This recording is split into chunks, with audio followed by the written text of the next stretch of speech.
Kwa hiyo sisi kama umoja wa makanisa ya kitume na kinabii tunatoa tamko la kulaani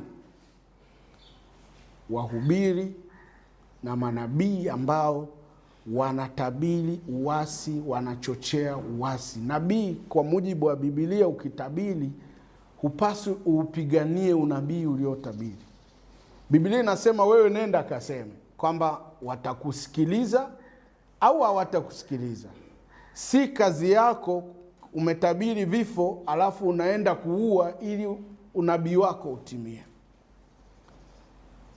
Tunakemea vikali sana tabia hii iliyojengeka sasa kwenye mitandao ya kijamii, na tunakemea vikali sana wahubiri wanaochochea chuki kwenye nchi yetu. Tumepewa kazi ya kuongoza watu kwenda mbinguni, sio kuwaongoza watu kwenda ikulu. Ndivyo Biblia inavyosema. Kwa hiyo pamoja na mambo mengine, tuna bahati sana kwamba tarehe 9 vijana wa Kitanzania walikataa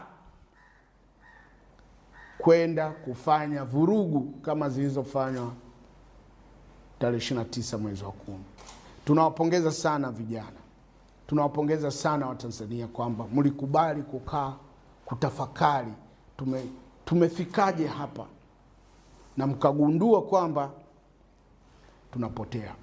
Zipo njia nzuri kabisa tulizojiwekea kama Watanzania. Tuna utamaduni, tuna desturi na tuna mila zetu za kutatua changamoto tunazokutana nazo, na serikali wamewajibika. Sasa tumepewa wizara mpya kabisa ya vijana kwa lengo la kusikiliza matatizo ya vijana na kuyatatua kwa wakati. Mheshimiwa Rais ameunda tume ya kuchunguza changamoto hizi zilitokeaje na tunaweza tukazitatua vipi. Tujipe muda, tutumie sikukuu ya Krismasi kutafakari na kumwomba Mungu, kwa sababu tunaikumbuka siku ambayo mfalme wa amani Bwana wetu Yesu Kristo alizaliwa. Sasa tusikubali kuinajisi siku hii muhimu ya baraka ya kukumbuka na kusherekea kuzaliwa mfalme wa amani, alafu tukaitumia kuleta vurugu. Na tumetafakari sana pia jambo hili kwamba kama watu hawa wanaoratibu maandamano wana hofu ya Mungu, kwa nini waratibu maandamano siku ya ibada? Siku ambayo watu wanapaswa kumrudia Mungu, kumuomba Mungu, kumlilia Mungu kwa ajili ya nchi yao. Wao wanataka tusiabudu, watu wasiombe, lakini waende barabarani na wakafanye maandamano ambayo hayapo kwa mujibu wa sheria. Ndugu zangu wapendwa, tutakuwa ni wanafiki sana kama hatutasimama upande wa haki. Nchi hii ni yetu sote. Wanaotaka maandamano ni nchi yao, ambao hawataki kuandamana ni nchi yao. Leo kuna wazazi wamepoteza watoto